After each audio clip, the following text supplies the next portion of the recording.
There is a moment in the 9th century before Christ that almost nobody talks about. Not the fire, not the drought, not the whirlwind at the end. The moment after, the man had just called down fire from heaven in front of an entire nation. 450 prophets of Baal were dead. Rain was coming for the first time in 3 years. By every measure that the ancient world understood, this was the single greatest display of prophetic power in the history of Israel.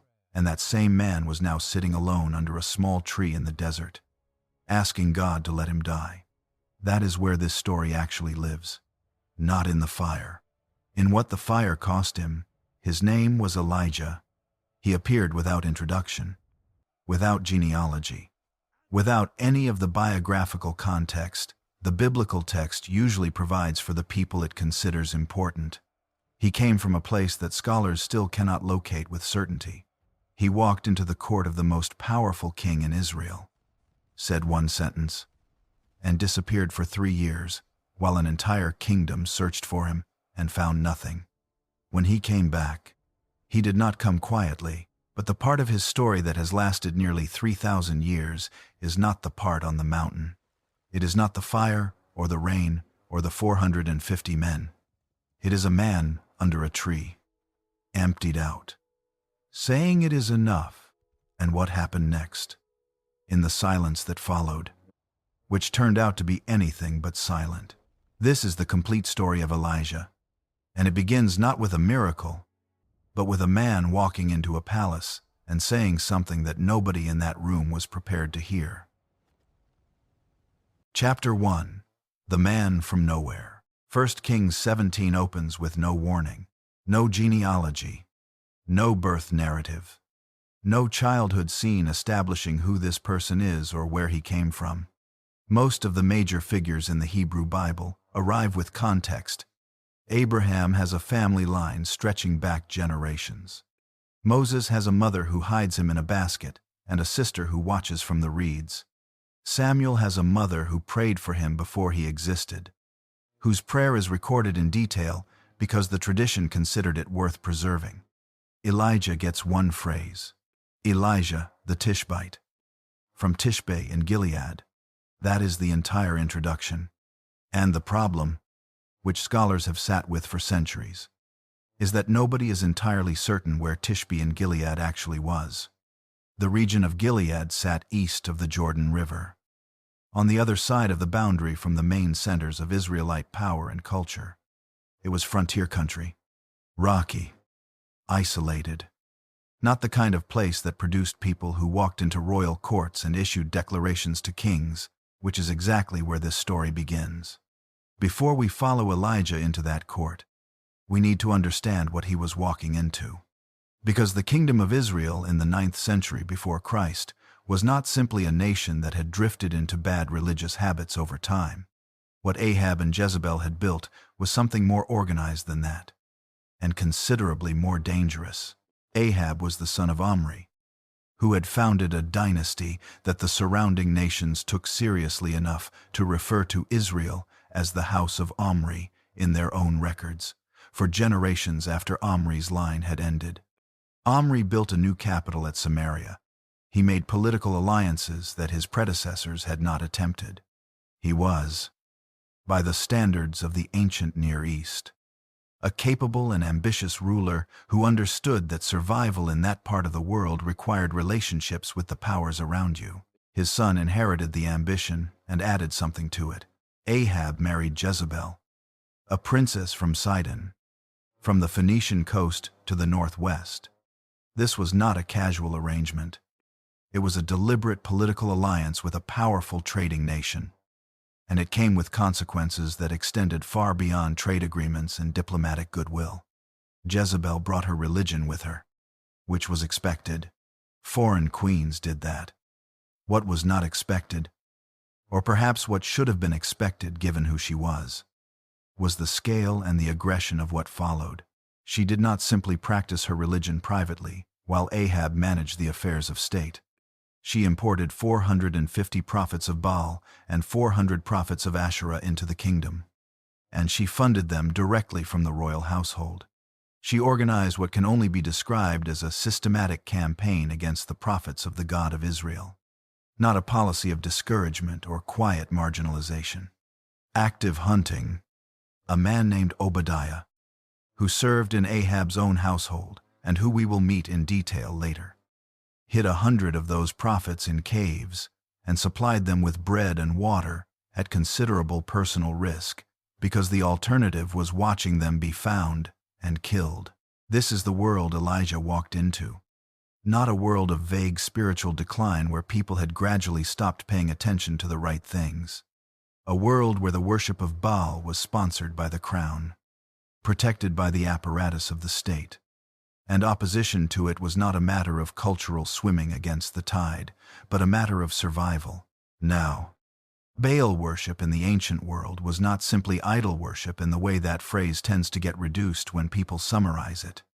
Baal was the storm god, the god of rain and agricultural fertility, the deity that farming communities across the ancient Near East credited with the difference between a good harvest and a devastating one, between enough food to carry a family through winter and not enough, in a region where rainfall was not guaranteed, where the timing and amount of rain determined whether people ate or did not eat.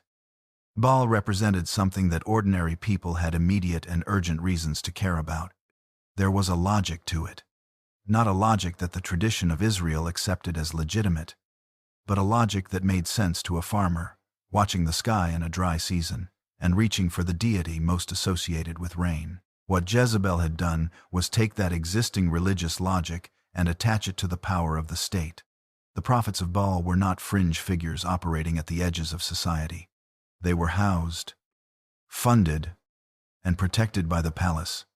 To challenge Baal in the kingdom of Ahab was not simply to hold an unpopular theological opinion. It was to challenge the arrangement that the crown had staked its legitimacy on.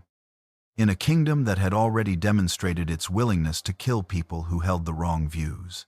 Into that arrangement, from the frontier east of the Jordan, Elijah walked. We do not know how he got an audience with Ahab. The text does not explain it, which may itself be significant. The man had no institutional standing, no political backing, no army behind him, no recognized prophetic office that would have granted him access to the king.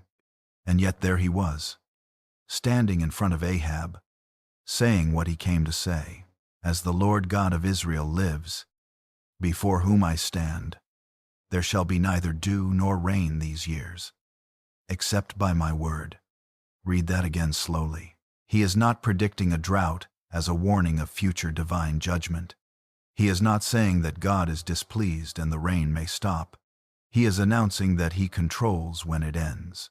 The rain will not return until he says so. He is placing himself, a man from an unlocatable frontier town with no political standing and no institutional backing, as the single point through which Israel's water supply will be restored. Then he was gone. God told him to go east and hide himself by the Wadi Cherith, a ravine near the Jordan. Ahab presumably looked for him. The entire apparatus of a kingdom that had already demonstrated its willingness to hunt down and kill prophets now had specific motivation to find this particular man. They did not find him. What the text leaves us with, at the end of that opening scene, is a question it does not try to answer. Who is this person? And where does that kind of certainty come from? Not the certainty of someone who has calculated the odds and decided the risk is manageable. Not the certainty of someone performing bravery in front of an audience. Something older and quieter than either of those things. The certainty of someone who has already settled something internally that most people spend their entire lives circling without resolving. The text does not tell us when Elijah settled it. It does not tell us what it cost him to get there. What the years before this moment looked like. What had formed him into the kind of person who could stand in that room and say that sentence without flinching. It just shows us the man who had already done it, standing in the room where that kind of certainty was most unwelcome, saying it out loud, and then disappearing into the wilderness while a kingdom turned itself inside out trying to find him. Everything that follows is the consequence of that moment. of one sentence spoken in a court where nobody wanted to hear it, by a man from nowhere who had apparently decided, before he ever walked through the door, that the sentence needed to be said regardless of what it cost him. That is how this story begins. Not with a miracle, with a man who already knew something the king did not, walking into the room where that knowledge was most dangerous, and saying it anyway. Chapter 2. The Years in Hiding. The drought began. Not as a dramatic event, not with any announcement beyond the one Elijah had already made. The rains simply did not come. The dew did not form in the mornings the way it was supposed to. And gradually, across weeks, and then months, and then years, the land began to show what the absence of water does to a place that depends on it entirely. The crops failed first, then the pastures, then the streams and smaller rivers began to drop. Animals died. Food moved from scarce to desperate to catastrophic with a slowness that made it harder, not easier, to absorb. There is something about a slow disaster that resists the kind of mental preparation that sudden ones force on you. It keeps looking like it might turn around, and then one morning it does not. This is the background against which everything in this chapter happens. And it matters because Elijah was not watching it from a safe distance. God told him to go to the Wadi Cherith, a ravine east of the Jordan.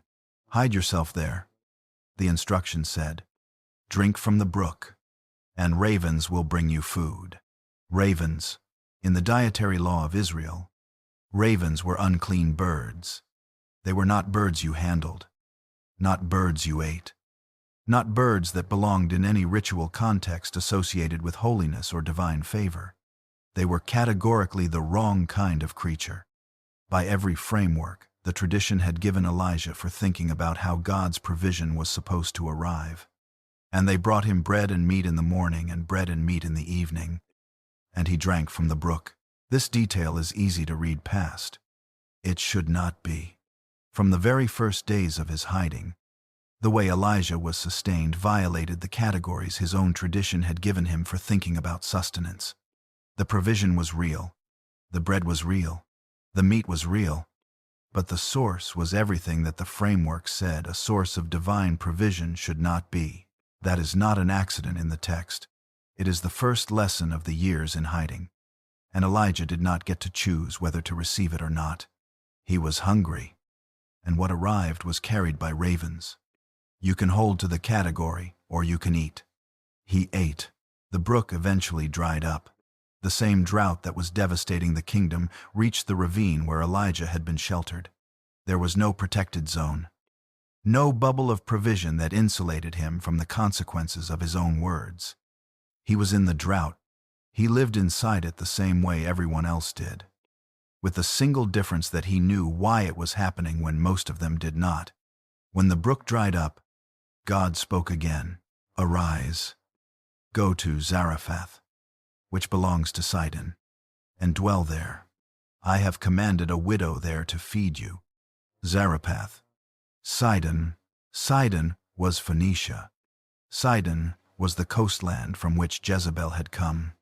The god worshipped throughout that region was Baal, the god whose prophets Jezebel had imported into Israel, the god whose entire identity was bound up with rain and agricultural fertility, the god who was now demonstrably failing to produce either in a kingdom where he had been given every institutional advantage. God was sending Elijah into the geographic heartland of everything he had been standing against, not to confront it this time, to be fed by it. The widow he found at the gate of the city was gathering sticks. When he asked her for water and then for a piece of bread, she told him the truth without any softening. She had a handful of flour in a jar and a little oil in a jug. She was gathering 2 sticks to prepare a final meal for herself and her son. After that, she said simply, we will eat it and die. She was not being dramatic. She was describing her actual situation with the plainness that comes from being past the point where hope feels like a reasonable use of energy. Elijah's response to this is one of the stranger moments in the entire story, and it deserves to be held without softening it. Do not fear. Go and do as you have said. But first make me a little cake, and bring it to me. And afterward make something for yourself and your son. First make it for me."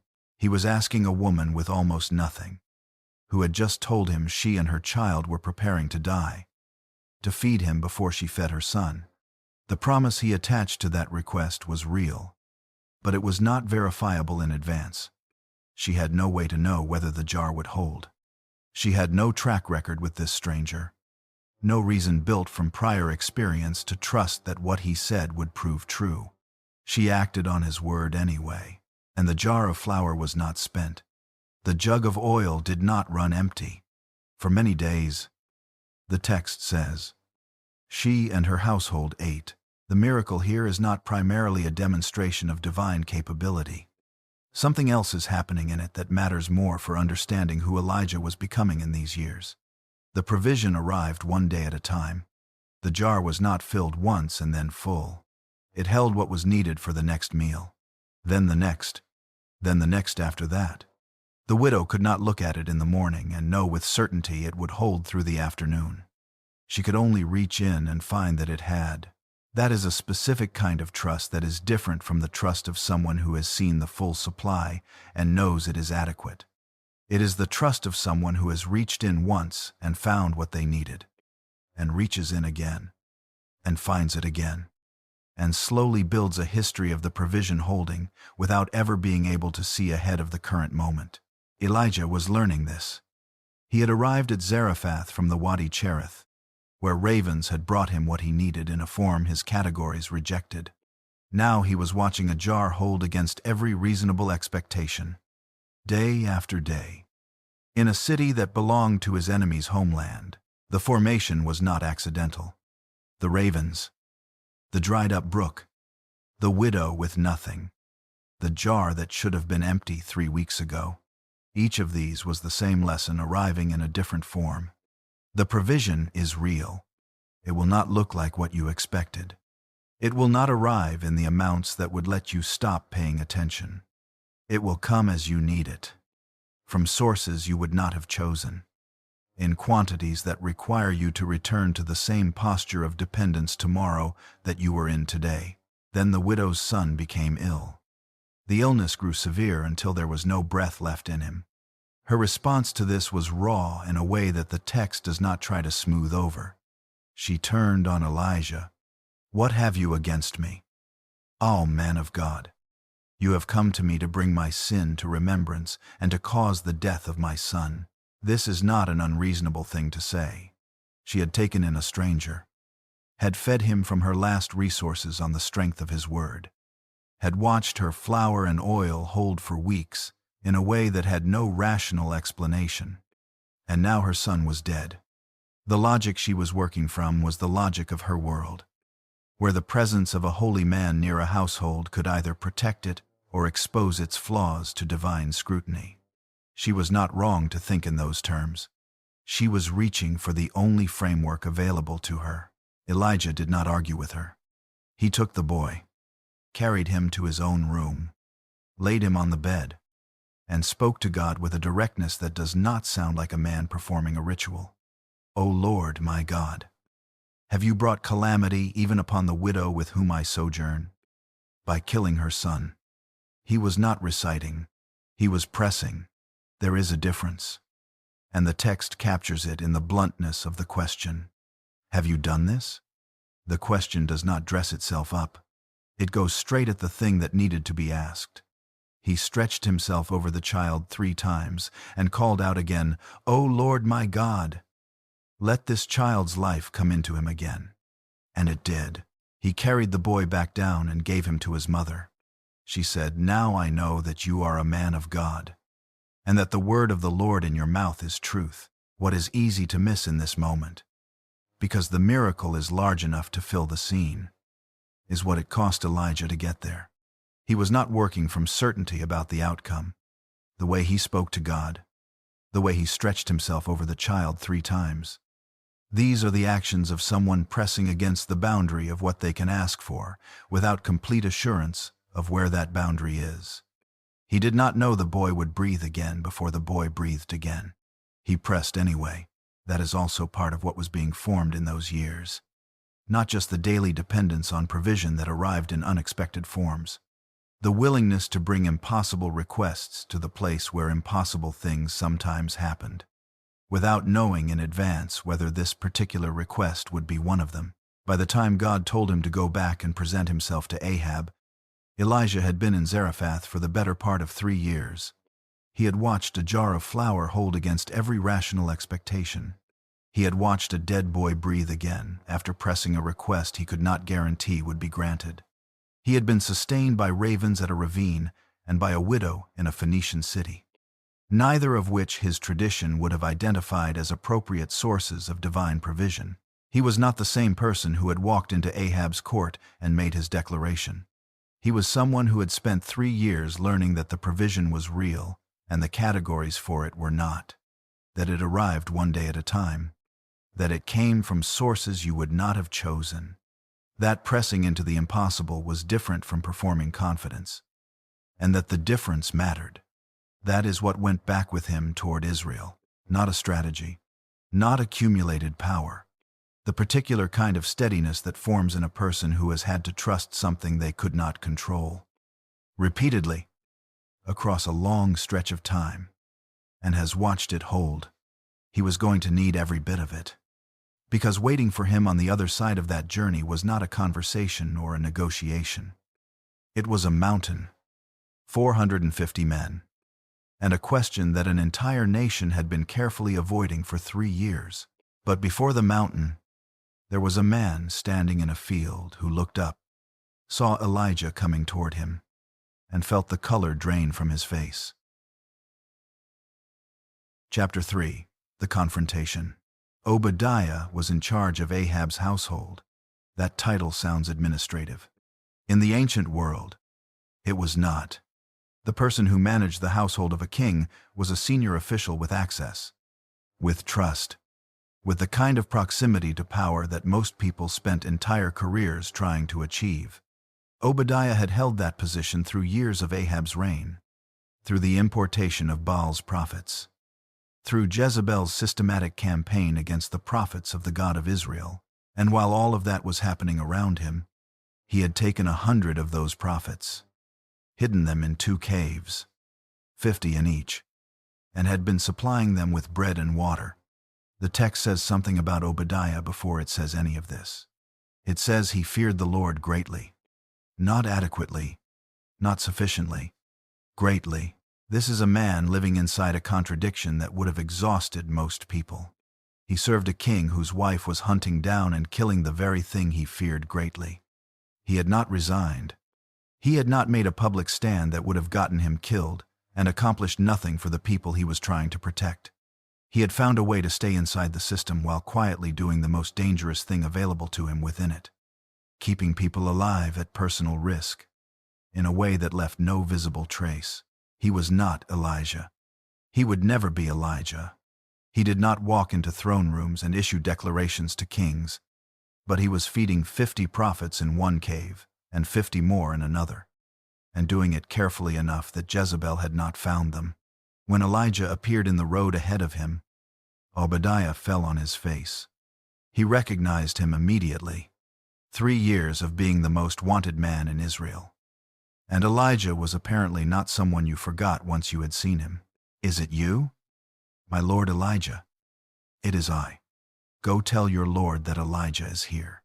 What happened next reveals something about Obadiah that is easy to judge harshly from a distance and considerably harder to judge once you understand what he was carrying. He panicked, not because he was a coward, because he had spent 3 years watching Ahab send search parties into every nation and kingdom looking for this man, requiring each one to swear under oath that they had not found him. He had watched what happened to people who got close to this situation and then had it go wrong. And now Elijah was asking him to go tell Ahab that Elijah was here, which meant the moment Obadiah left, if the Spirit of the Lord carried Elijah somewhere else before Ahab arrived, Obadiah was the man who had brought the king a false report. Ahab was not known for his patience with people who wasted his time.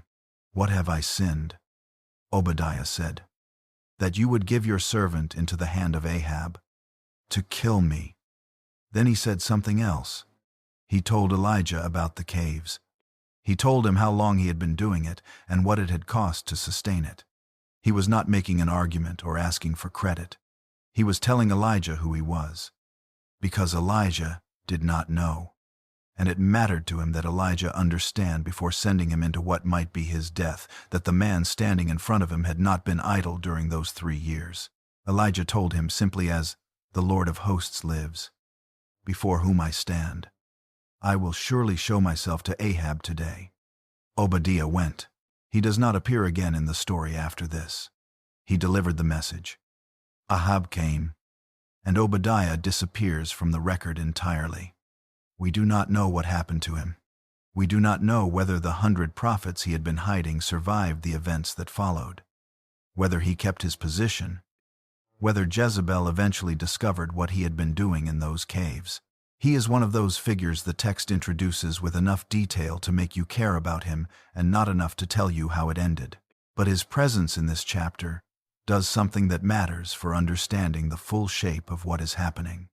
It establishes, before the confrontation on Carmel, before the question of how many had not bowed to Baal, that Elijah was not actually the only person who had remained faithful during those 3 years. The faithfulness had taken a completely different form. Invisible rather than declarative. Sustained rather than confrontational. But it had been there the whole time. Elijah did not know about the caves. He was about to tell God he was the only one left. He was wrong. And the evidence of how wrong he was had just walked away to deliver his message. But that comes later. Right now, Ahab was coming. When Ahab saw him, the first thing out of his mouth was not a threat. It was an accusation wearing the clothes of a question. "Is it you? You troubler of Israel." 3 years of drought. 3 years of watching his kingdom suffer. 3 years of sending search parties across the known world and finding nothing. And now the man was standing in the road in front of him. And the best Ahab could manage was to assign blame before anything else had been said. Elijah did not absorb it. "I have not troubled Israel. You have, and your father's house. Because you have abandoned the commandments of the Lord and followed the Baals." In a culture where the king's word organized public reality, where the king's displeasure could end a life before the sun went down. This was not a mild response. Elijah had just looked the king of Israel in the face and told him the disaster was his fault. Not a natural phenomenon. Not the will of a foreign deity. The direct consequence of specific choices made by this specific man and the family that had preceded him. Then he gave Ahab instructions. "Send and gather all Israel to me at Mount Carmel. And the 450 prophets of Baal and the 400 prophets of Asherah who eat at Jezebel's table." Ahab did it. The text does not tell us why. Perhaps he was desperate enough after 3 years of drought to try anything. Perhaps there was something in Elijah's manner that made refusal feel more dangerous than compliance. Whatever the reason, he sent word throughout Israel and gathered the prophets at Carmel. Mount Carmel was a ridge running down to the Mediterranean coast, a high place with a long association with religious practice in the ancient world. It was also, significantly, territory where Baal was worshipped. Elijah was not asking to meet on neutral ground. He was asking to meet on ground the other side had claimed. When everyone was assembled, Elijah stood before the people and asked the question that 3 years of drought had been building toward. How long will you go limping between 2 different opinions? If the Lord is God, follow him. But if Baal, then follow him. The text says the people did not answer him a word. That silence is worth sitting inside for a moment. Because it is not the silence of people who have no opinion. It is the silence of people who have been living inside an impossible position for 3 years. The God of Israel was the God of their history, their law, their identity as a people. Baal was the god of the rain that their crops and their children needed to survive. And the rain had not come for 3 years, despite everything. The crown sponsored Baal. The prophets of Baal numbered 450. Nobody in that crowd had a clean answer to what Elijah was asking, and they all knew it. And so they said nothing. Elijah laid out the terms. He and the prophets of Baal would each prepare a bull on wood, with no fire set to it. Each side would call on their god. The god who answered by fire would be declared God. The people agreed it was a good proposal. Of course they did. It was clear. It was public. It was unambiguous. Whatever had been muddied by 3 years of drought and political pressure and the grinding confusion of trying to hold two incompatible things at once could potentially be settled on a mountain in a single afternoon. The prophets of Baal went first. They chose their bull and prepared it and began calling on Baal from morning until noon. They cried out with increasing urgency. They moved around the altar in a ritual dance. They cut themselves with swords and lances until the blood flowed, which was a recognized form of ritual intensification, a way of demonstrating the depth and desperation of their appeal. The sky was quiet.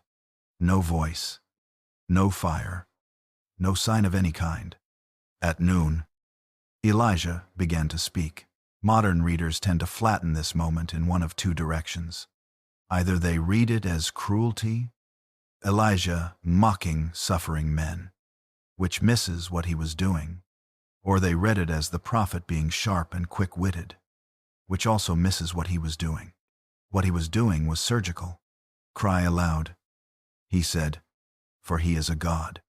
Either he is musing, or he is relieving himself, or he is on a journey, or perhaps he is asleep and must be awakened. Every phrase he used was drawn from the religious vocabulary of Baal worship itself. The traditions surrounding Baal included stories of the god sleeping, traveling, being occupied with other matters. Elijah was not inventing insults. He was taking the internal logic of the other side's own tradition and pressing it to its conclusion in front of an audience that understood exactly what he was doing. He was removing every available escape route. If the prophet stopped and said Baal had not answered, they were finished. If they continued and Baal still did not answer, they were finished in a different and more public way. If they claimed Baal was sleeping or traveling, they had just confirmed that their God was less present and less responsive than the God Elijah was about to call on.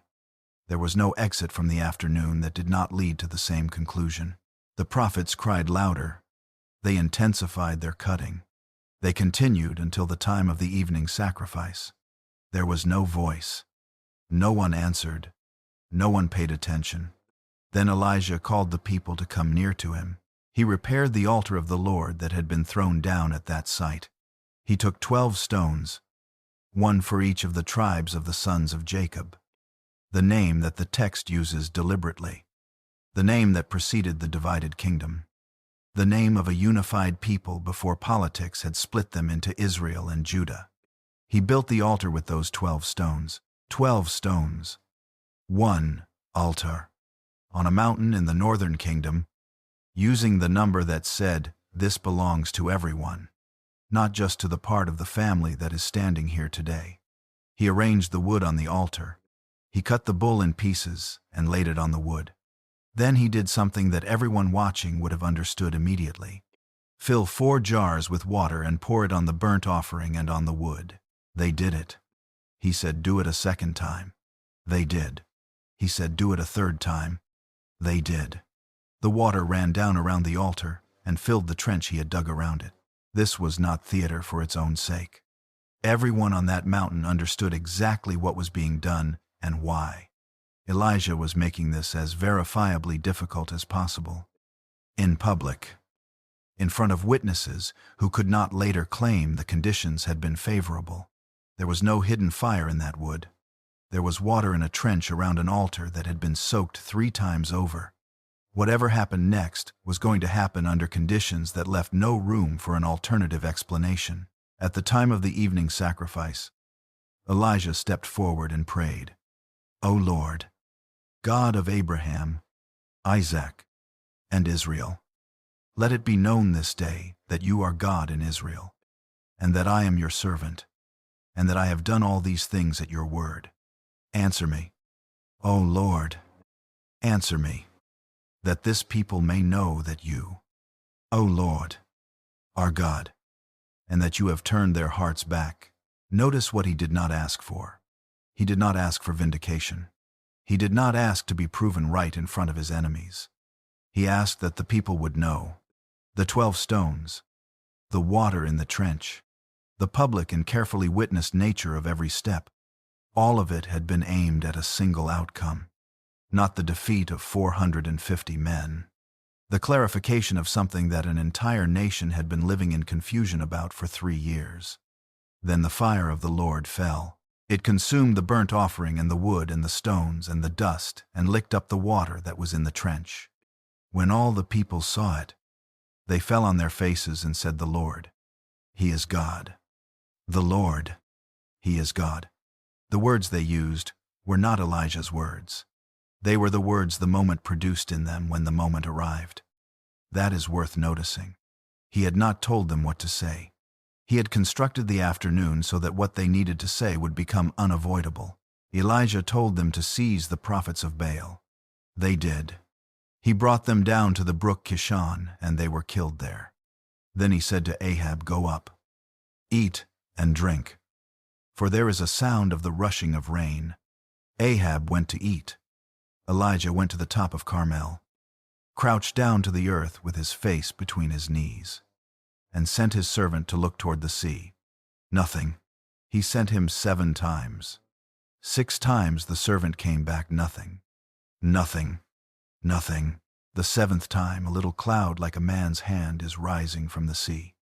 Elijah sent word to Ahab, "Immediately hitch your chariot and go down before the rain stops you." The sky went black. The wind came. A great rain began. Ahab rode toward Jezreel, and the hand of the Lord was on Elijah.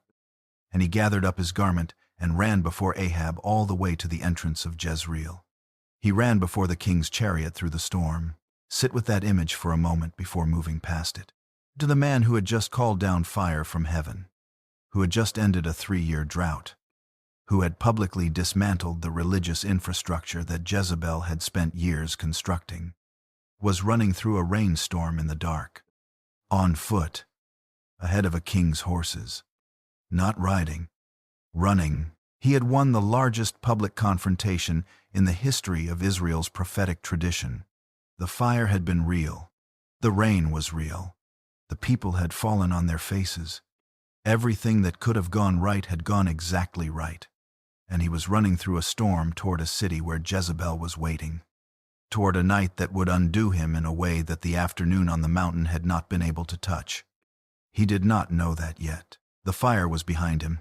The rain was falling on his face.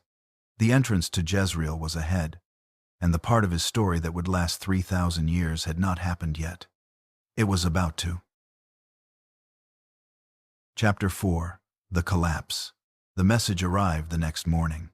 Not an army, not soldiers at the door. A message.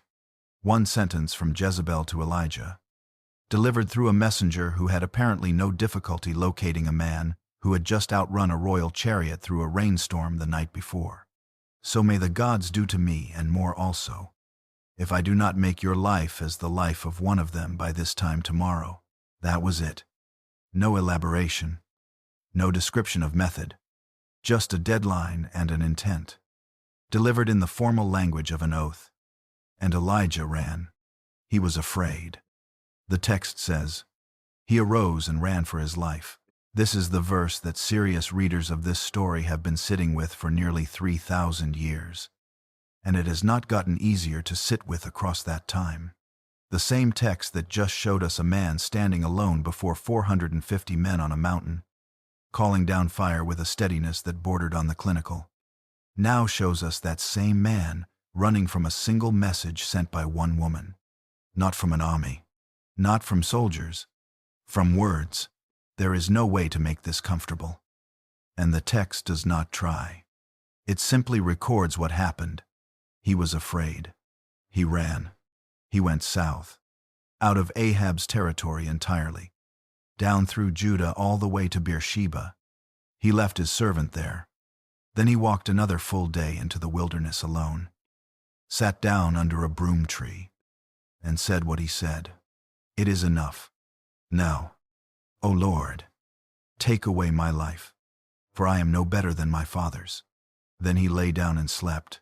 Do not rush past this to get to what comes next. Stay here, because what is happening under this tree is not a detour from the story of Elijah. It is the center of it. The question that has followed this passage through every generation that has engaged with it seriously is the one that presents itself immediately. How does this happen? How does the man who stood on Carmel end up under a tree in the wilderness asking to die? There are answers people reach for, and none of them are entirely wrong. The adrenaline crash. After an experience of that sustained intensity, the body and mind simply give out. And what looks like despair from the outside is partly exhaustion, so complete it has nowhere else to go.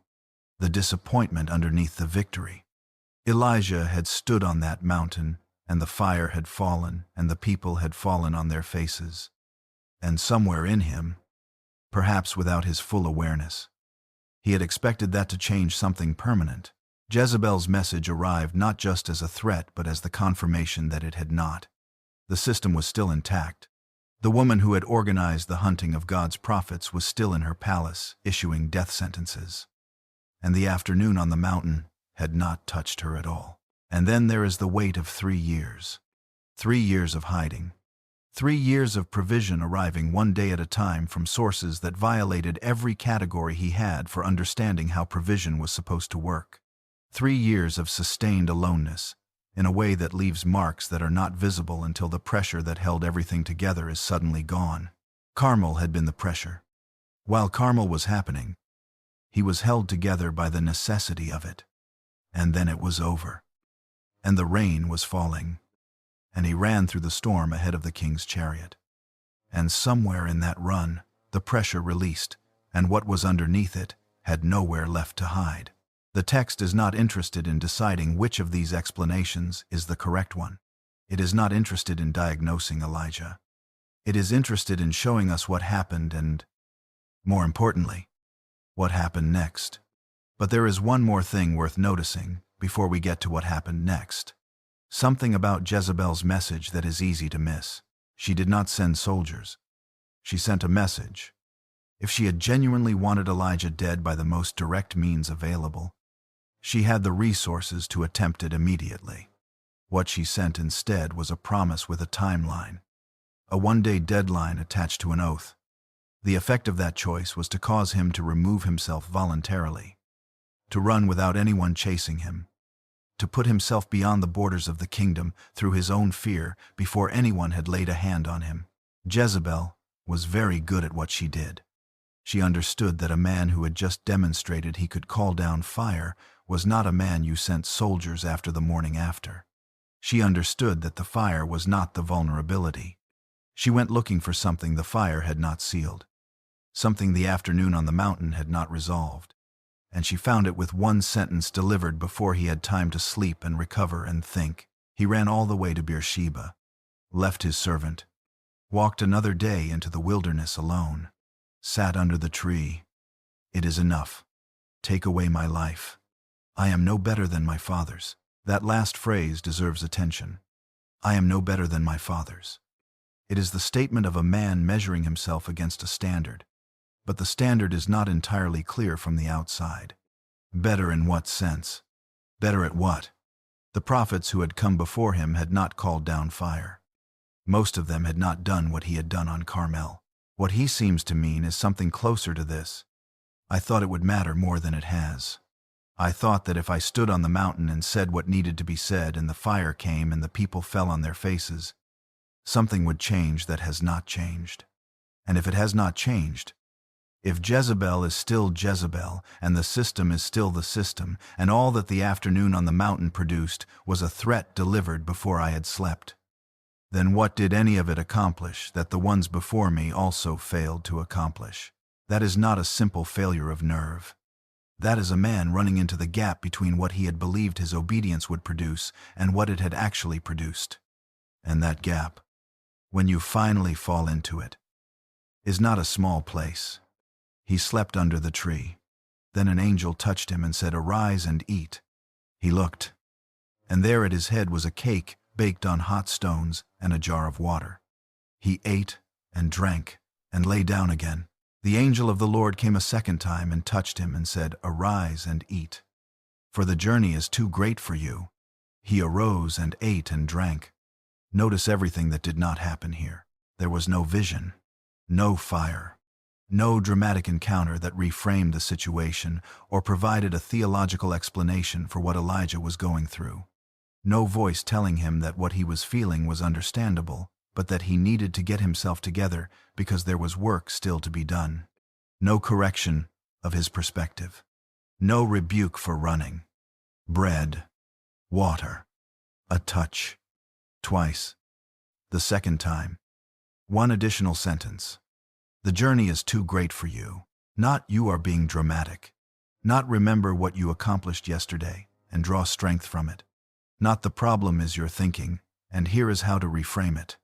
The journey is too great for you. It is an acknowledgement of what is actually true. What you are carrying is genuinely heavy. The distance ahead is genuinely far. You cannot make it on what you currently have in you. So eat. There is a kind of care in that response that is easy to underestimate, because it arrives so quietly. The man who had asked to die was not corrected or rebuked or given a lesson about the importance of not giving up. He was fed. Twice. Because the first time was not enough. And whatever was waiting on the other side of the wilderness required more than he could generate from his own depleted reserves. He went in the strength of that food 40 days and 40 nights to Horeb, the mountain of God. 40 days. The number in the Hebrew tradition that marks a threshold. The time Moses spent on this same mountain. The time Israel spent in the wilderness, moving from one chapter of their story to the next. Elijah walked for 40 days toward the place where the foundation of everything his tradition was built on had first been laid. He was not walking toward the future. He was walking toward the source. And when he got there, he went into a cave and spent the night. The word of the Lord came to him, "What are you doing here, Elijah?" The question can be read several ways, and the text does not close off any of them. It can be a simple inquiry. It can be a gentle challenge. It can be the kind of question that is not really looking for information but is opening a space for someone to say what they have been carrying across 40 days of walking. Elijah's answer came out already formed, as if he had been rehearsing it the entire way. "I have been very jealous for the Lord, the God of hosts. For the people of Israel have forsaken your covenant, thrown down your altars, and killed your prophets with the sword. And I, even I only, am left, and they seek my life, to take it away." Every sentence worth examining. I have been very jealous for the Lord. He is presenting his record. He is making the case that he has done what was asked of him, that he has not been passive or faithless, that whatever is happening to him now is not because he failed to show up when he was supposed to. The people of Israel have forsaken your covenant. Accurate. They had. I, even I only, I'm left. This is where the accuracy ends. It is not true. He met Obadiah. He knows about the caves. But in the cave, in the dark, after 40 days of walking alone, it is what he believes. And the believing of it, the felt reality of it regardless of the objective facts, is part of what brought him to Horeb. They seek my life, to take it away. One person, to be precise. But the feeling of being hunted is real, even when the arithmetic is less dramatic than it seems. God told him to go out and stand on the mountain. A great and strong wind came, tearing the mountains and breaking rocks in pieces. But the Lord was not in the wind. After the wind, an earthquake. But the Lord was not in the earthquake. After the earthquake, a fire. But the Lord was not in the fire. And after the fire, a still small voice. Or as some translations render it, reaching for something the Hebrew holds that English struggles to a sound of sheer silence. The Hebrew phrase underneath both translations is kol demama, daka. Kol means sound or voice. Damama means stillness or silence. Daka means thin, fine, small. It is a phrase built from words that pull against each other. A sound made of silence. A voice that arrives as stillness. Translators have been working with it for centuries without arriving at a version that resolves the tension cleanly. Because the tension is the point. It cannot be resolved into a single clean English phrase, because what Elijah heard was not the kind of thing that fits inside a single clean phrase. It was the kind of thing you only hear when you have stopped waiting for the rocks to break. When Elijah heard it, he wrapped his face in his cloak and went out and stood at the entrance of the cave. He had been inside. Now he was at the entrance. Something had moved him. Not all the way out. Not into the open, but to the threshold. That is not nothing for a man who had asked to die under a tree and walked 40 days into the wilderness and gone into a cave.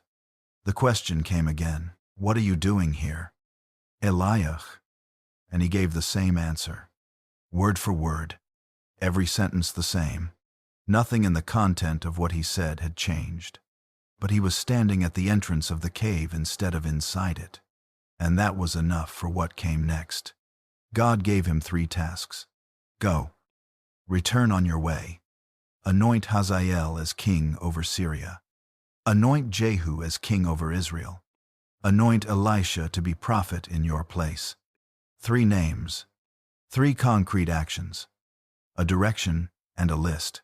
And then, at the end of the instructions, the information Elijah had not had when he gave his answer. Yet I will leave 7,000 in Israel. All the knees that have not bowed to Baal, and every mouth that has not kissed him. 7,000, not one, not the last remaining faithful man standing alone against the darkness. 7,000 people who had been doing quietly what Elijah had been doing loudly. Without fire on a mountain, without a confrontation that anyone was recording, in ways that left no visible mark on the surface of the kingdom. He had never been the only one. He had believed it absolutely. In the way that exhaustion and isolation and 40 days alone in a wilderness can make something feel absolutely true that is not true. And God waited until after the bread and the water and the touch and the 40 days and the wind and the earthquake and the fire and the silence and the question asked twice and the same answer given twice to say so, which suggests that correcting the belief was not the first thing that needed to happen. The first thing that needed to happen was bread and water and a touch, twice, and then the sound of sheer silence on the oldest mountain the tradition knew, and then the correction. In that order, Elijah got up and left the cave, not restored in any complete sense, not carrying the fire he had carried on Carmel, carrying 3 names and a direction and the knowledge, new and not yet fully absorbed. That 7,000 people had existed the whole time in the silence he had mistaken for absence. That was enough to start walking again, which is what he did. Chapter 5. The Cave at Horeb. We need to go back to the mountain. Not to retell what happened there. The events themselves are behind us now. But there is something in the location that the previous chapter moved through too quickly. Something the text is paying attention to that deserves more time than the narrative pace allowed. Horeb is another name for Sinai. This is not a minor geographical footnote. This is the mountain where Moses stood when the burning bush would not stop burning. This is the mountain where an entire nation camped at its base while thunder and lightning and thick cloud covered the summit. And the people were so undone by what they could perceive from the bottom that they told Moses to go up without them. "Do not let God speak directly to us," they said, "or we will die." This is where the law came from, where the covenant between God and Israel was first formalized, where the foundational architecture of everything Elijah had spent his life standing for had originally been established. When Elijah walked 40 days toward this mountain, he was not choosing a destination at random. He was walking toward the oldest thing he knew, the thing that preceded the monarchy and the temple and the entire institutional structure of Israelite religion that Jezebel had been systematically dismantling. He was walking toward the source itself, to find out whether it was still there. That impulse is deeply human. When everything built on a foundation begins to feel uncertain, the instinct is to go back and touch the foundation.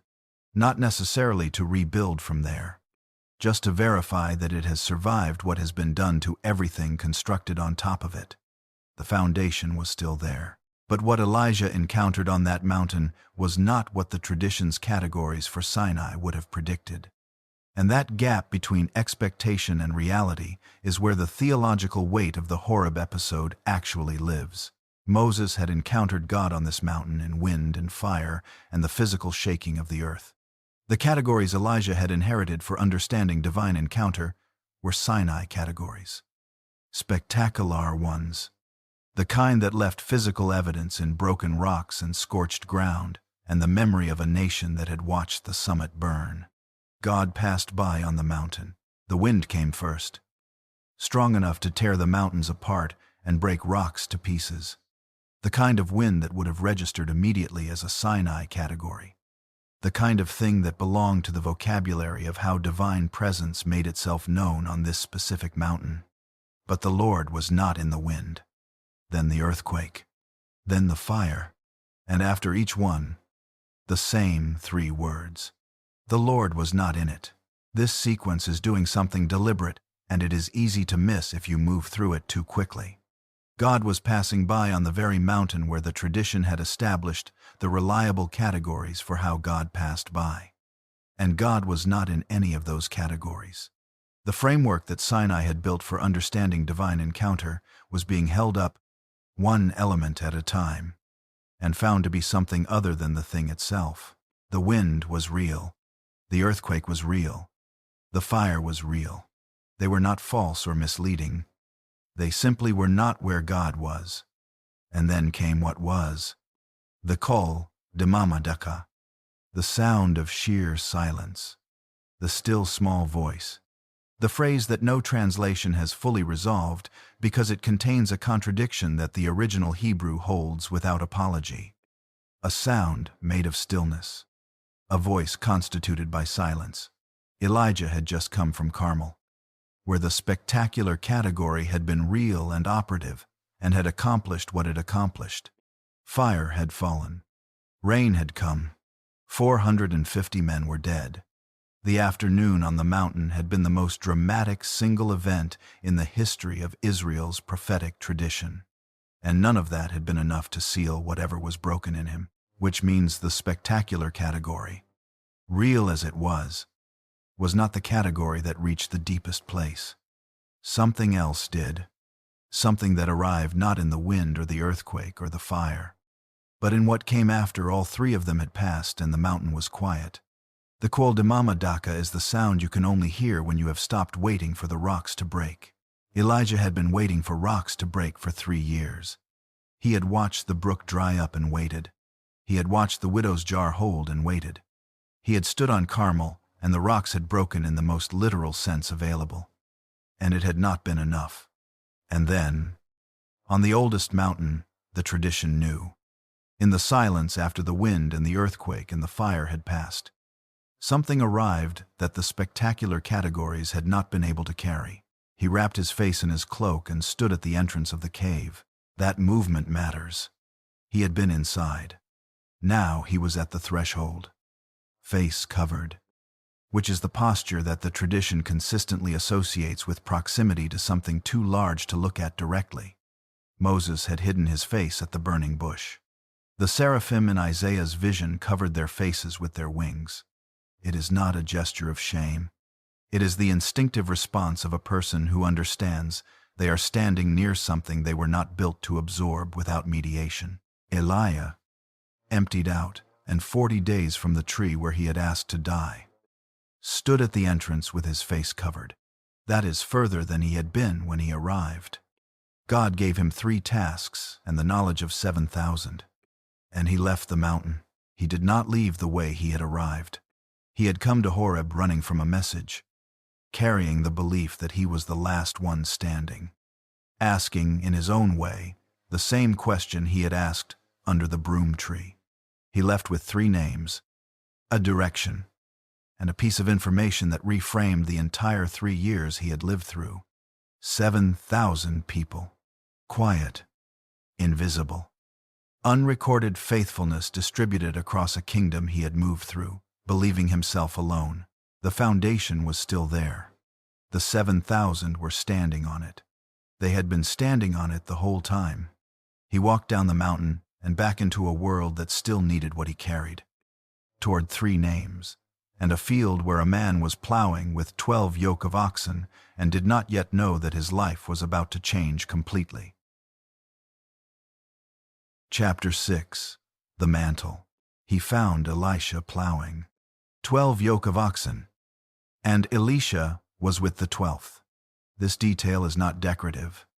A man plowing with 12 yoke of oxen was not a subsistence farmer working a small plot to keep his family fed through the winter. He was a man of substantial means, part of a household, with the resources to put 12 teams of animals in a field at the same time. He had land. He had livestock. He had a life organized around things that were real and visible, and he had something to leave. Elijah passed by him and threw his cloak over him. That is the entire transaction. No speech. No explanation of what was being asked, or what it would cost, or what the arrangement would look like going forward. One man walked past another man in a field and dropped a piece of clothing over his shoulders and kept walking. In the ancient world, a prophet's cloak was not simply an outer garment. It was an extension of the prophet himself. An object so identified with the one who wore it that it carried something of who that person was. The cloak that Elijah threw was the same cloak he had been wearing at the Wadi Cherith and in Zarephath and on Carmel and at the entrance of the cave at Horeb. It had been on his shoulders through everything the previous chapters described.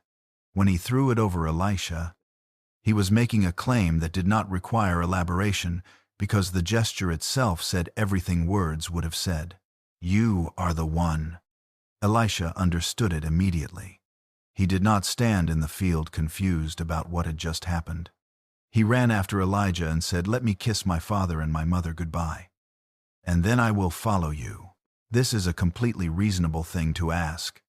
It is the request of a person whose life has just been redirected without warning. Who wants to say goodbye to the people he loves before walking away from everything those people represent? There is nothing faithless in it. There is nothing that deserves to be read as hesitation or doubt. Elijah's response is one of the stranger sentences in this entire story. "Go back again. For what have I done to you?" Scholars have been working with that line for a long time because the Hebrew holds an ambiguity that resists clean resolution. It can be read as permission go. I am not stopping you. What I did to you is yours to accept or decline. It can be read as a question that is also a challenge if you need to go say goodbye first. Go. But consider what that tells you about what you understood the gesture to mean. It can be read as something between the two. An offer of freedom that contains within it a question about what Elisha actually wants. What it is not is a simple yes. And what it is not is a simple no. Elisha went back. He took the yoke of oxen and slaughtered them. He used the wooden plowing equipment to build a fire.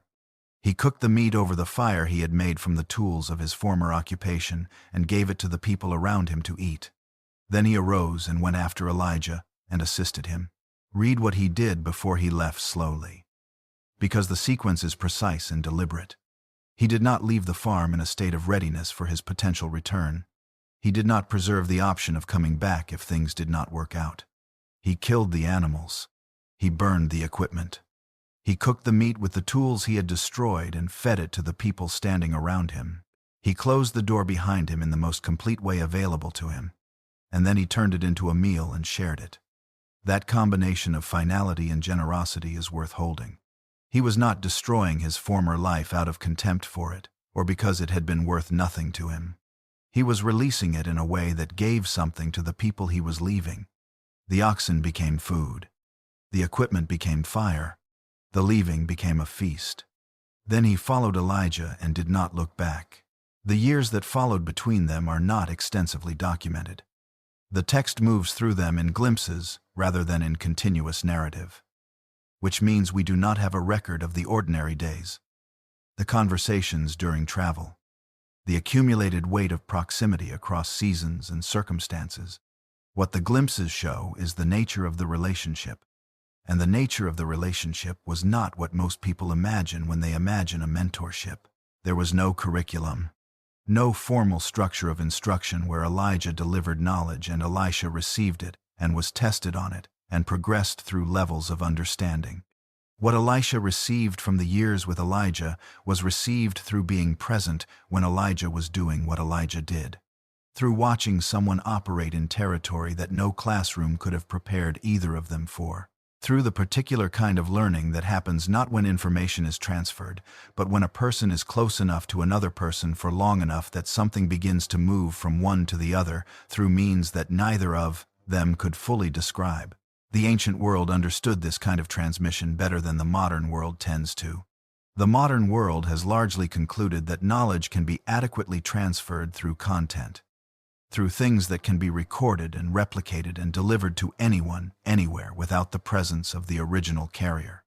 The ancient world knew that certain things could only cross from one person to another through presence, through being in the room, through watching, repeatedly, over time, until what you were watching began to make a different kind of sense than it had made at the beginning.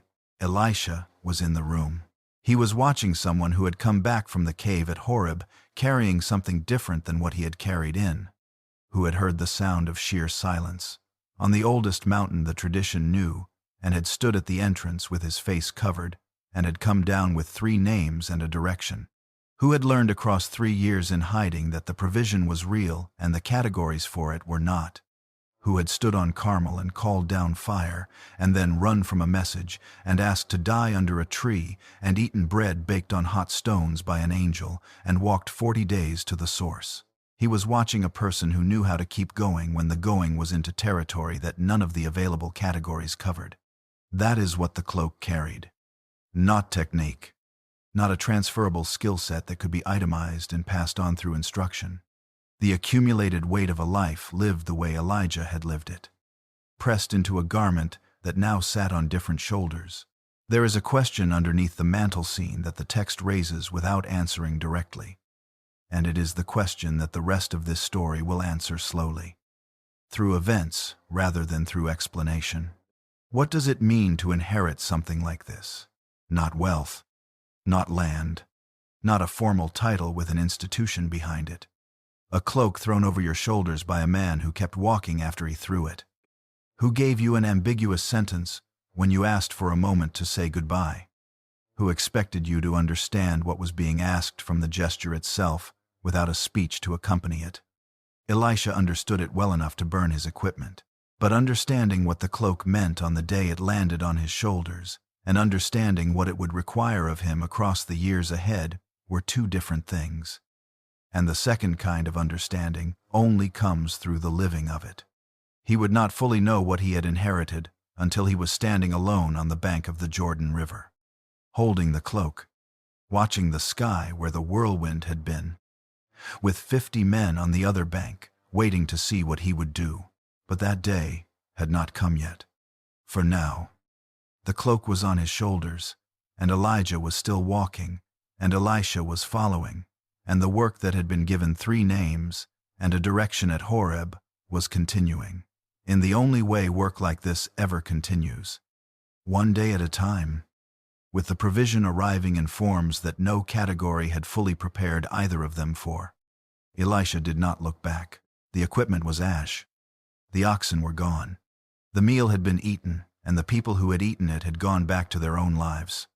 And ahead of him, somewhere in the road that Elijah was already walking, the next thing was waiting.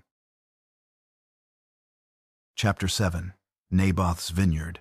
There is a vineyard in this story that most people skip past to get to the whirlwind. That is a mistake. Not because the vineyard is more dramatic than what comes after it. It is not. There is no fire here. No angel. No chariot of flame.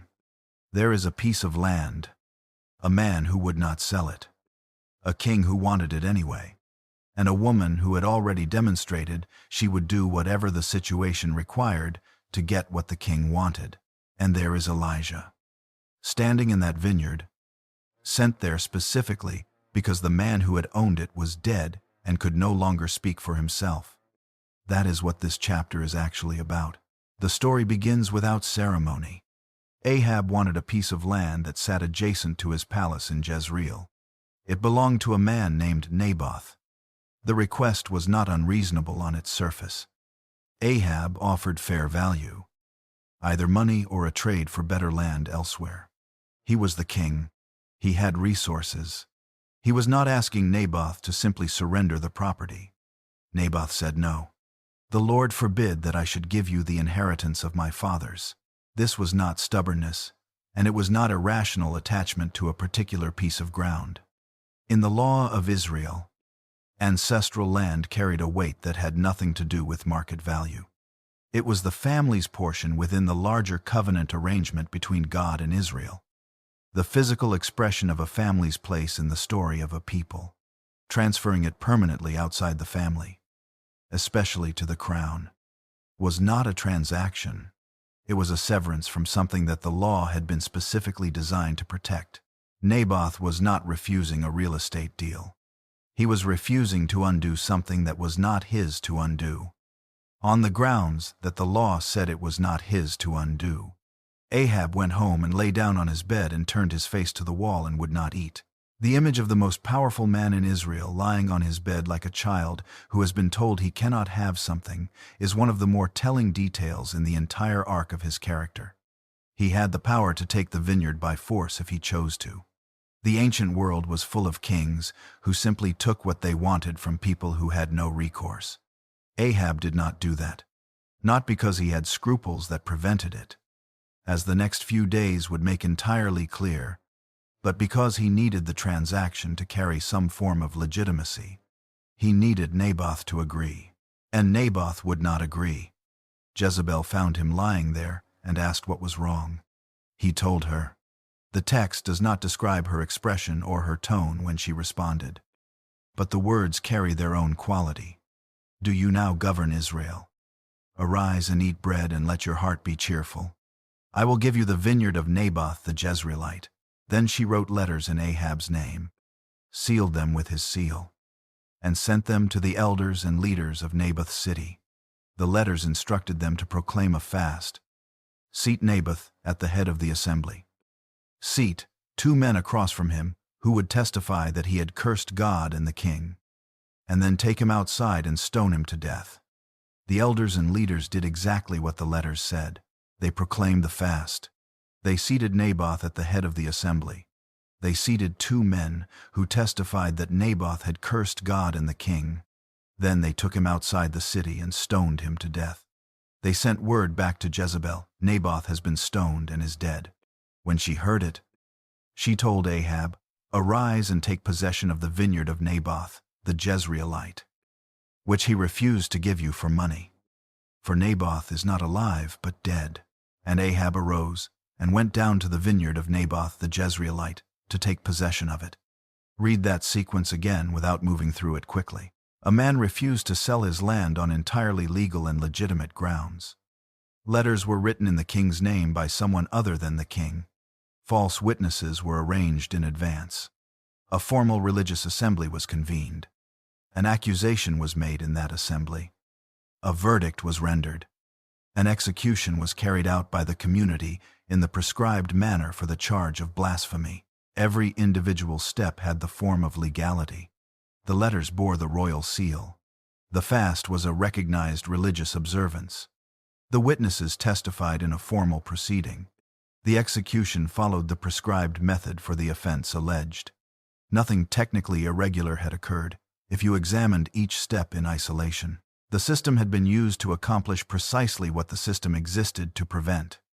A man had been killed by the law in order to take from him what the law was designed to protect.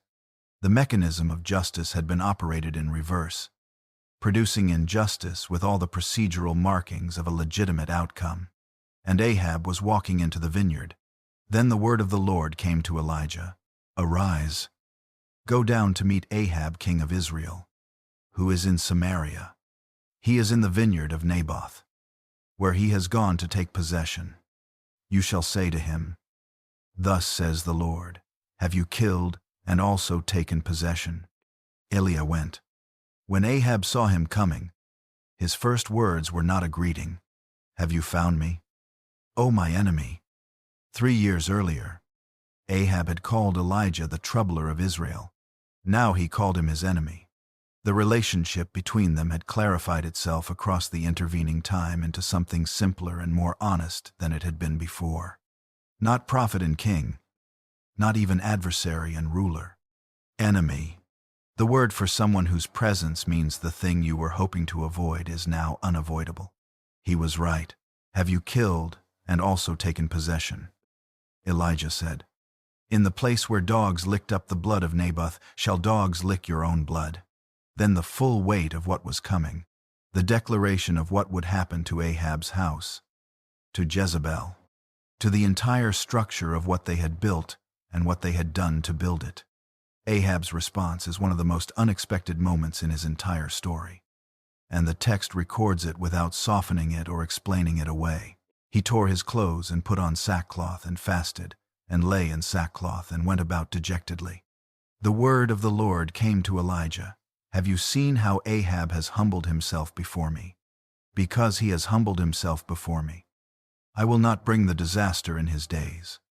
Ahab, of all the people in this story, the man who had called Elijah the troubler of Israel and then his enemy, the man who had stood by while Jezebel organized the hunting of God's prophets, the man who had gone down to take possession of a vineyard that had been cleared for him through the judicial murder of its owner. That man tore his clothes and put on sackcloth.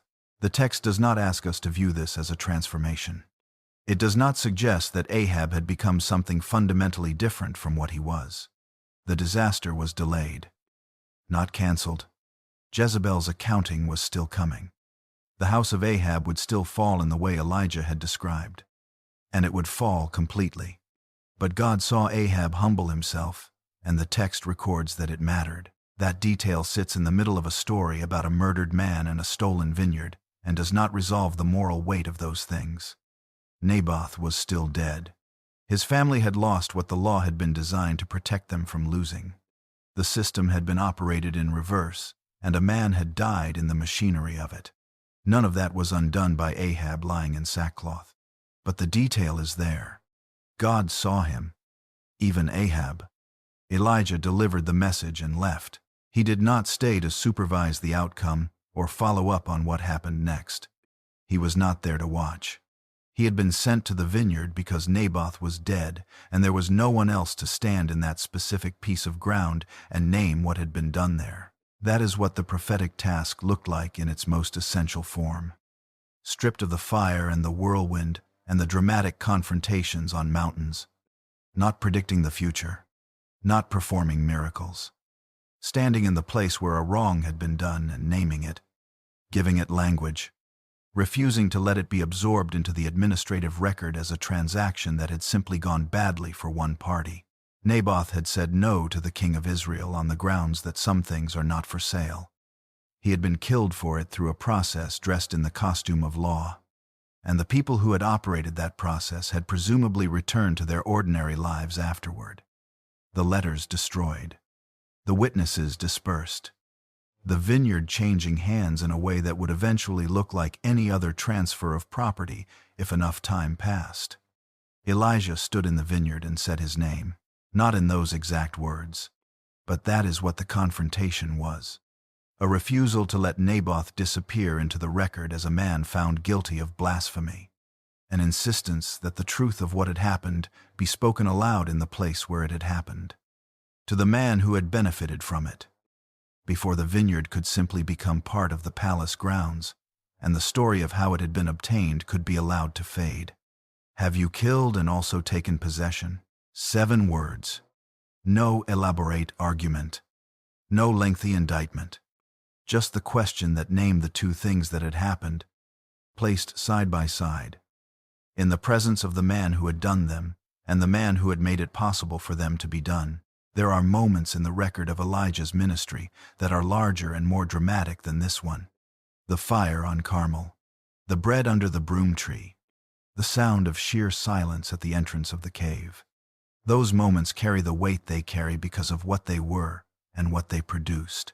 But this chapter, the Vineyard chapter, the chapter most people move through quickly to get to the whirlwind, is the chapter that shows most clearly what the ministry of Elijah was built for underneath all of it. Not spectacle, not the demonstration of divine power to a watching nation.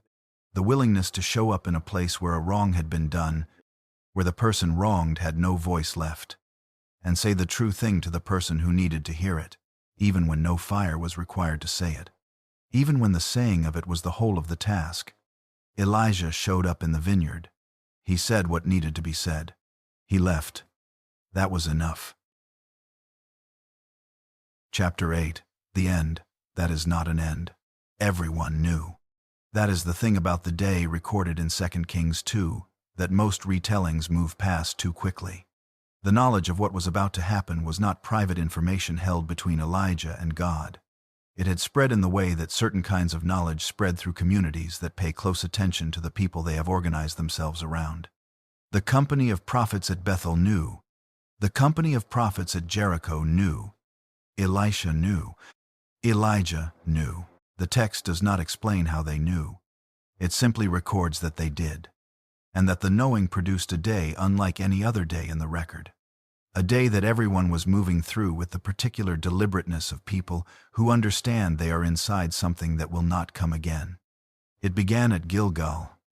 Elijah said to Elisha, "Please stay here, for the Lord has sent me as far as Bethel." Elisha said, "As the Lord lives, and as you yourself live, I will not leave you." So they went down to Bethel together. At Bethel, the sons of the prophets came out to Elisha and pulled him aside. "Do you know that today the Lord will take away your master from over you?" He said, "Yes, I know it. Be silent." Then Elijah said to Elisha, "Please stay here, for the Lord has sent me to Jericho." Elisha said, "As the Lord lives and as you yourself live, I will not leave you." So they came to Jericho. At Jericho, the sons of the prophets came to Elisha again. "Do you know that today the Lord will take away your master from over you?" He said, "Yes, I know it. Be silent." Then Elijah said to Elisha, "Please stay here, for the Lord has sent me to the Jordan." Elisha said, "As the Lord lives and as you yourself live, I will not leave you." So the two of them went on together. 3 times Elijah told him to stay. 3 times Elisha refused in identical words. 3 times. At each stop along the way, other prophets pulled Elisha aside to confirm what he already knew. And 3 times he told them to be quiet about it. The repetition here is not a literary accident or a sign that the source material was imprecisely edited. It is a record of something that had taken on the quality of a ritual. The quality of a day being marked and measured in a specific way, because the people living through it understood it was unlike other days and needed to be moved through with a different kind of attention. Elijah kept offering Elisha the release from having to witness what was coming. "Stay here. You do not need to come to the next place. You have already come far enough." Elisha kept refusing, not because he was required to stay, not because leaving would have violated some formal obligation, because he chose. Each time the offer was made, not to be somewhere else when it happened. That choice, made 3 times in identical words, is itself a kind of statement about what the years of following had produced in him. He was not staying because the rules required it. He was staying because he could not imagine being anywhere else. 50 men from the company of the prophets went and stood at a distance to watch. They could not come closer, or chose not to, but they needed to be near enough to see something of what the day would bring. At the Jordan, Elijah took his cloak, rolled it up, and struck the water. The water parted to one side and to the other, and the 2 of them crossed over on dry ground. The echo is deliberate, and the text expects its readers to feel it. Moses had parted the sea. Joshua had led the people across this same Jordan into the land. Every person watching from a distance would have understood what they were seeing. The same gesture, the same river, the same result, performed now, not at the beginning of an era, but at the end of a life. The cloak doing at the conclusion of Elijah's story what the staff had done at the opening of Moses' story. When they had crossed, Elijah said to Elisha, "Ask what I shall do for you before I am taken from you." Elisha said, "Please let there be a double portion of your spirit on me." This request is easy to misread if you bring modern assumptions to it. He was not asking for twice as much power, not requesting some amplified version of Elijah's miraculous capability. In the inheritance law of Israel, the double portion was the share of the firstborn son, the heir who would carry the family name forward, who would bear the primary responsibility for continuing what the father had built, received twice the portion of the other sons. Elisha was asking to be recognized as the primary heir, the one who would carry forward what Elijah had carried, bear the weight of the continuation, stand in the line that Elijah had stood in and keep it from ending when Elijah left it. He was not asking for more than Elijah had. He was asking to be the one through whom what Elijah had carried would continue. Elijah's response was honest in a way that deserves attention. "You have asked a hard thing. Yet if you see me as I am being taken from you, it shall be so for you. But if you do not see me, it shall not be so." He did not say yes. He did not say no. He said, "Whether you receive this depends on whether you are present when it happens. And whether you are present when it happens is not something I can promise you in advance." The double portion was not his to grant or withhold by decision. What he could do was tell Elisha the condition and let Elisha decide what to do with the information. Elisha had already decided. He had decided it 3 times at 3 different stopping points before the Jordan. He stayed. They were walking and talking, and as they walked, a chariot of fire and horses of fire appeared and separated the 2 of them. And Elijah went up by a whirlwind into heaven. Elisha was watching. He saw it, and he cried out, "My father! My father!" The chariots of Israel and its horsemen. Then he saw him no more. "My father! My father! Not my teacher! Not my master!" Though that was the word he used in other contexts. "My father," the word that carried the full weight of what the relationship had actually been across the years of following and refusing to stay behind. Not a formal arrangement between a senior and a junior figure in a professional hierarchy. Something that had grown into the shape of the most fundamental relationship the tradition had language for. The chariots of Israel and its horsemen. This phrase is a military designation for the concentrated defensive strength of a nation. The thing that stood between a kingdom and the forces that would consume it. Elisha was saying that Elijah had been that for Israel. Not an institution. Not an army. One man. The presence that had stood between Israel and what would have overwhelmed it entirely if he had not been there. And now he was gone, and the sky was empty, and Elisha was standing alone on the far side of the Jordan, with the chariots of fire already out of sight. He tore his own clothes in 2 pieces. Then he picked up the cloak of Elijah that had fallen from him during the ascent. He went back to the bank of the Jordan and stood there, holding the cloak of Elijah that had fallen. And he struck the water and said, "Where is the Lord, the God of Elijah?" And when he struck the water, it parted to one side and to the other. And Elisha went over. The sons of the prophets watching from the other bank saw it happen.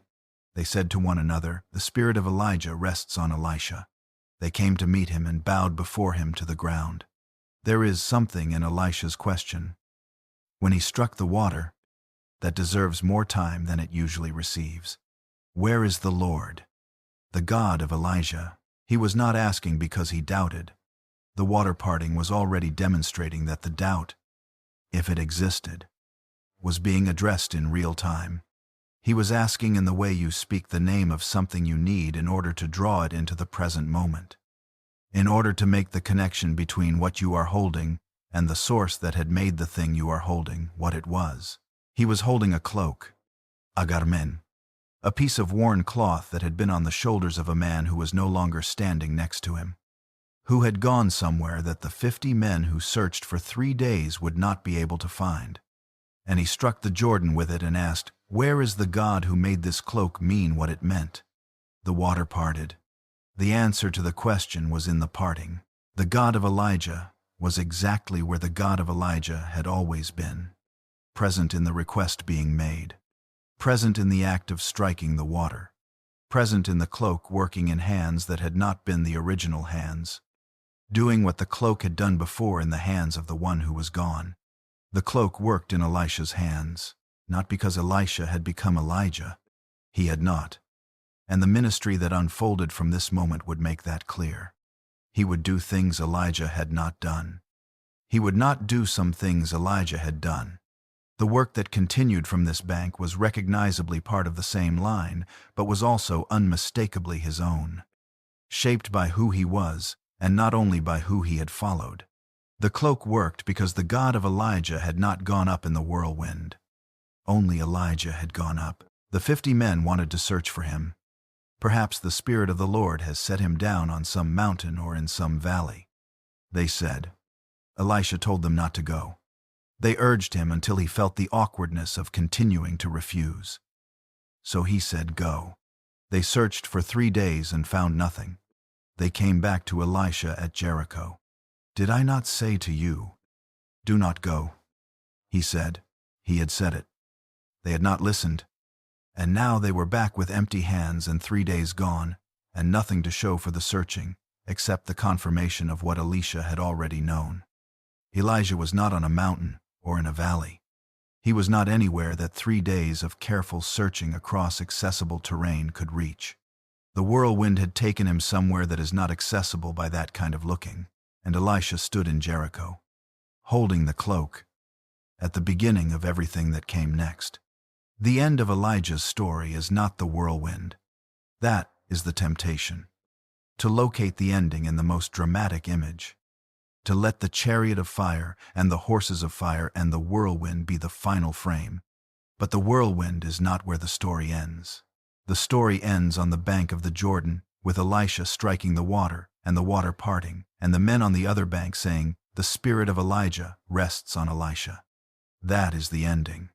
Not the spectacular exit, but the continuation that picks up exactly where the exit happened and keeps going without a gap, without a pause, without any moment where the work was not being done by someone who had received what Elijah had carried and was now carrying it forward in their own hands. The cloak was still warm when Elisha picked it up, and the work was still there when he turned and walked back toward a world that still needed what the cloak had always carried. He did not look back at the sky where the whirlwind had been. He struck the water. He crossed over. And the work continued. Chapter 9. The Shadow That Never Left. Elijah has been gone for nearly 3,000 years.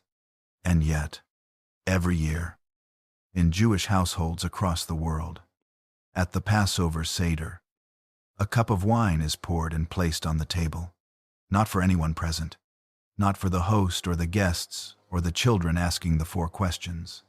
For someone who has not arrived yet, the cup is called Elijah's cup at a specific point in the Seder. The door of the house is opened, not because someone knocked. The door opens because the tradition says Elijah moves through the world on Passover night.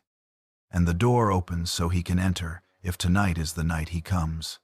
Children watch the cup to see if the level drops. This has been happening for centuries.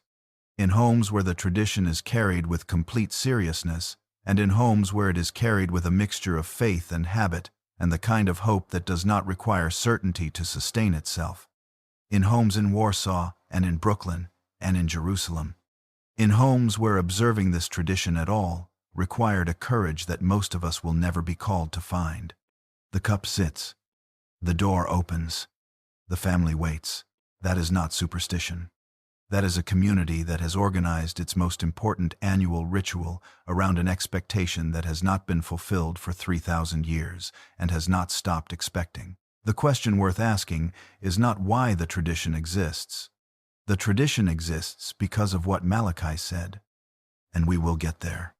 The question worth asking is why it stayed alive. Why it did not eventually fade into the category of ancient customs that communities let go of when the weight of the present makes the accumulated expectations of the past too heavy to carry forward. The answer has something to do with the particular nature of what Elijah represents. Not what he did. What he represents. He is not a figure who completed something. Moses completed something. He led the people out and through the wilderness and to the border of what had been promised. And even though he died before crossing over, the shape of his story has an ending. Isaiah completed something. He spoke for 60 years and the words were written down and preserved. David completed something. The arc of his life, with all its complications, has a shape that closes. Elijah did not complete something. He was taken in the middle of it. 3 tasks given at Horeb, and the record shows only one finished before the whirlwind came. The work transferred to Elisha before it concluded. And then Malachi, writing in what would become the final pages of the Hebrew Bible, said this, "Behold, I will send you Elijah the prophet before the great and awesome day of the Lord comes.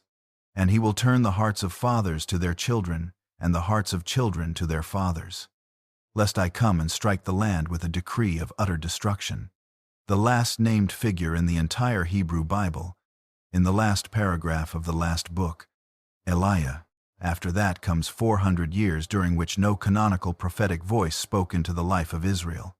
400 years of silence following the last word. And the last word was a promise that a specific man who had already lived and been taken in a whirlwind would return before the decisive moment that everything else had been pointing toward. That is an extraordinary place to end a collection of texts spanning more than 1,000 years. Not with resolution, not with a declaration that the story is complete, with the name of a man and a promise about what he would do when he came back. The cup on the Passover table is that promise made into an object.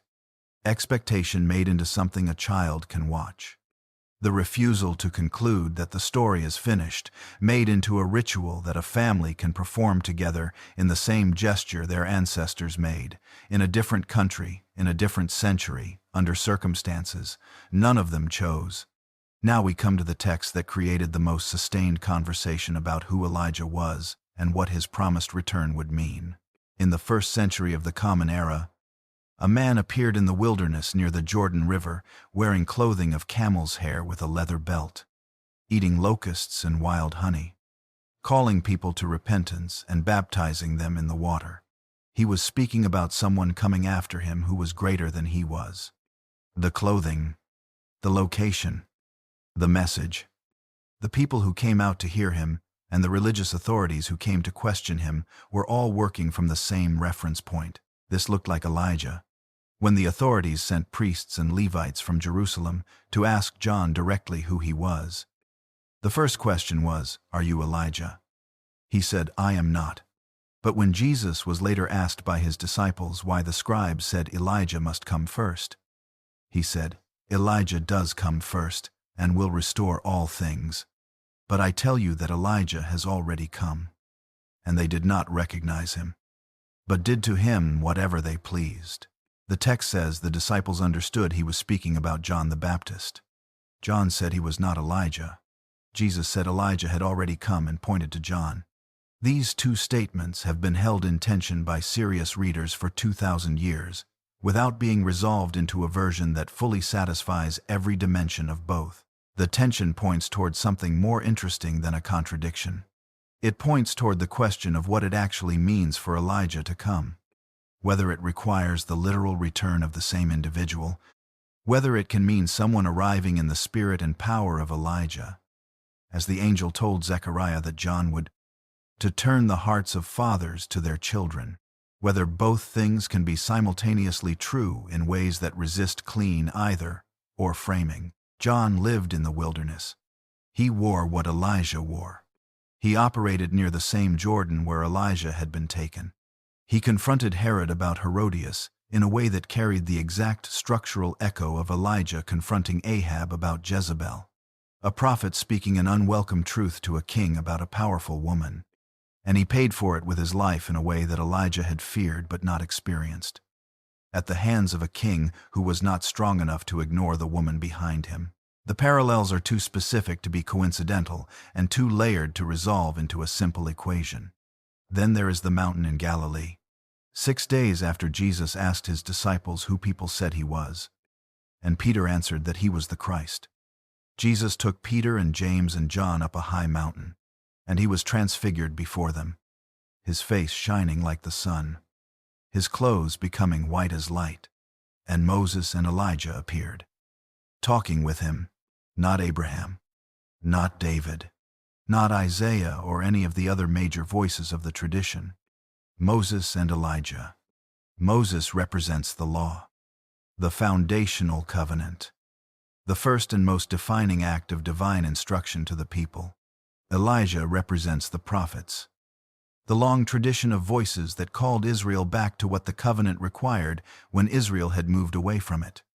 Together they represent the full inheritance that the moment on that mountain was standing in and fulfilling. But the choice of Elijah specifically, out of the entire prophetic tradition, says something that cannot be reduced to his role as representative of the prophets in general.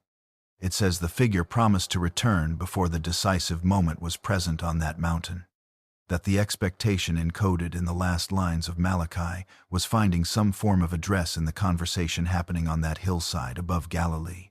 Luke's Gospel says they spoke of his departure. The word in Greek is exodus, which carries every weight the tradition had loaded into that word across the centuries that preceded it. They spoke of his exodus, and then they were gone, and the disciples were on the ground with their faces down. And when they looked up, they saw no one but Jesus. The tradition does not tell us what Elijah said on that mountain. It tells us he was there, and then he was gone, and the disciples came down with a question that would take years to understand. The cup on the Passover table. The door opened once a year into the night. The question about John that John answered one way and Jesus answered another. The mountain in Galilee and the figure who appeared and was gone. These are not separate phenomena that happen to share a name.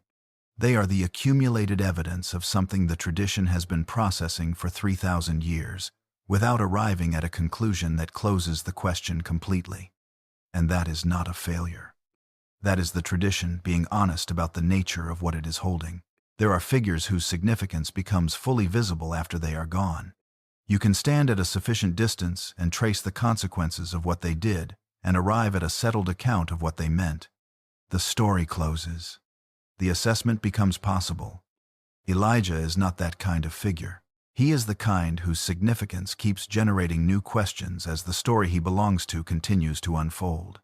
Who appeared before the work was finished and was taken before it concluded, and whose name kept appearing at the largest moments, as if the story could not reach those moments without him being named in them. The cup is still full on the table. The door opens once a year into a night that may or may not be the night, and the question of what it means for Elijah to return has not been answered in a way that makes the question unnecessary to ask again next year. Which is exactly right, because Elijah has always been the figure who shows up at the threshold when something is at genuine risk of being lost, who holds the line long enough for the story to continue, and who leaves before the ending, so that the expectation of the ending remains alive in the people who are still waiting, and still watching, and still pouring the cup, and still opening the door. The community that does those things is saying something with its body before it says anything with its words. It is saying we have not concluded that the story is over. There is a cloak somewhere in this story that has not stopped working. Not literally. The garment that Elijah threw over Elisha's shoulders in a field outside Abel-Meholah. The garment that Elisha picked up from the ground on the bank of the Jordan. The garment that parted the water twice. Is not physically present anywhere we can verify. It belongs to a world that is not accessible by the kind of looking that involves coordinates and maps. But the thing the cloak represented has not stopped working. And that is what deserves to be named at the end of a story that has taken us from a frontier east of the Jordan, to a palace in Samaria, to a widow's house in Phoenicia, to a mountain soaked with water waiting for fire to fall, to a broom tree in the wilderness, to a cave on the oldest mountain. The tradition knew to a vineyard, soaked with innocent blood, to a whirlwind over a river, to a cup on a table that is poured once a year and never emptied. What Elijah carried was not his. He received it the way everything in his story was received. in forms he did not choose, from sources he would not have selected, in quantities that were sufficient for the next step, without ever being more than that. The ravens at Wadi Cherith, the jar of flour in Zarephath, the bread baked on hot stones by the broom tree, the sound of sheer silence at the entrance of the cave. None of it arrived the way he would have designed it to arrive if the design had been left to him. All of it held. He did not accumulate what he carried. He could not have. What he carried was not the kind of thing that accumulates. It was the kind of thing that is present when it is needed, and that requires returning to the same posture of dependence tomorrow that today required, without the security of a surplus stored against the possibility that tomorrow it will not come. That is a hard way to live. It was the way he lived. From the ravens to the bread to the still small voice. The provision was always exactly enough, and never more. And the next portion required the same openness that the previous portion had required. He never arrived at a place where he could stop needing it. The fire on Carmel did not change that. The cave at Horeb did not change it. Every threshold was its own threshold, requiring its own version of the same basic posture that the first days at Wadi Cherith had established, which is perhaps why, when Elisha asked for the double portion, Elijah said it was a hard thing. Not impossible. Hard. Because Elisha was asking to inherit a life that did not come with reserves. A life organized around daily dependence on provision that arrived in unexpected forms. Around standing at thresholds when they needed to be held. Around doing the work without the guarantee that the doing of it would produce the outcomes that justified the cost of it. The fire on Carmel had not made the broom tree easier. The still small voice at Horeb had not meant the next confrontation would cost less. Every threshold was its own threshold. Elisha asked for it anyway. He burned the equipment and followed. He refused 3 times to stay behind. He picked up the cloak and struck the water and watched it part and walked back into a world that still needed what the cloak had always carried. He knew what he was asking for. He had watched it close enough and long enough to know the ministry that followed carried the same marks. Provision that arrived in forms no one had predicted. Work done on behalf of people who had no one else doing it. Confrontations that required standing in places that were genuinely costly to stand in. And death. Eventually, without the dramatic exit that Elijah had been given, Elisha died in his bed. Ill. And even at the end, the text records something that reads almost like a footnote and carries more weight than a footnote should. A dead man was being hastily buried when a raiding party appeared, and the men carrying the body threw it into Elisha's tomb to avoid the raiders. When the body touched Elisha's bones, the man came back to life and stood on his feet. What Elijah had carried passed to Elisha. What Elisha carried was still present in his bones after he was gone. The cloak kept working even after Elisha was in the ground. That is the pattern running through this entire story from the first sentence to the last detail. What Elijah carried did not depend on Elijah's continued presence to keep doing what it did. It transferred. It persisted. It showed up in forms the original carrier would not have predicted, and in places the original carrier never reached. Elijah himself understood this imperfectly and late. The cave at Horeb was the place where he discovered he had been wrong about being the only one left. 7,000 people had been carrying something in the quiet that he had not known about. The work he had believed depended entirely on him had been distributed across thousands of lives he had never intersected with. Lives that left no record he was aware of. Produced no dramatic confrontations on mountains. Generated no accounts of fire falling or rain returning. Just 7,000 people who had not bowed. He was not the source. He was one carrier among many. That is a difficult thing to learn. It is more difficult to learn it the way Elijah learned it. Alone in a cave, on the oldest mountain the tradition knew. After running from a message. After asking to die under a tree. After 40 days of walking to find out whether the foundation was still there. The foundation was still there. It had not moved, and the 7,000 had been standing on it the whole time. In the silence that Elijah had been mistaking for absence. doing the invisible version of the same work that he had been doing loudly and visibly and at considerable personal cost. The visible and the invisible running alongside each other through the same years. Elijah was the visible one, the one the text follows in detail, the one who walked into throne rooms and issued declarations and stood on mountains and called down fire and ran from messages and sat under trees and heard the sound of sheer silence in a cave.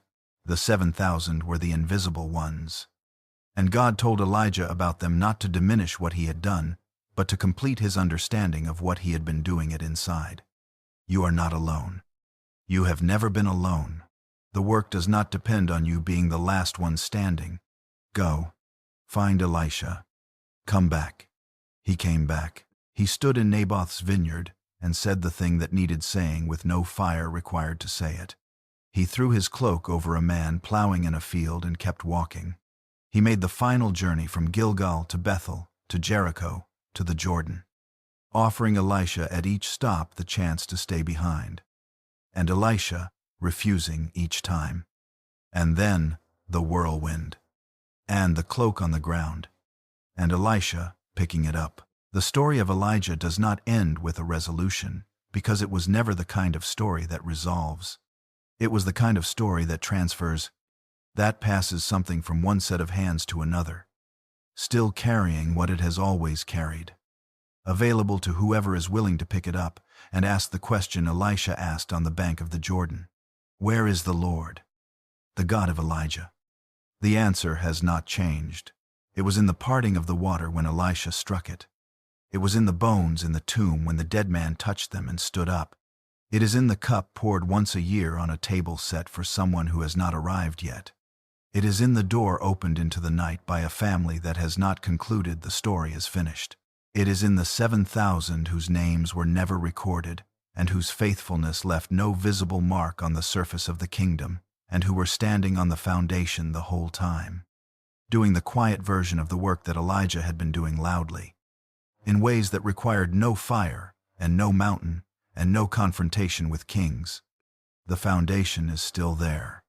It has not moved. And somewhere in the long tradition this story belongs to. In the places that do not appear in any record, the work is still being done by people who picked up what was passed to them and kept walking and did not spend too long looking back at the sky where the whirlwind had been. The cloak is still warm. That is what remains.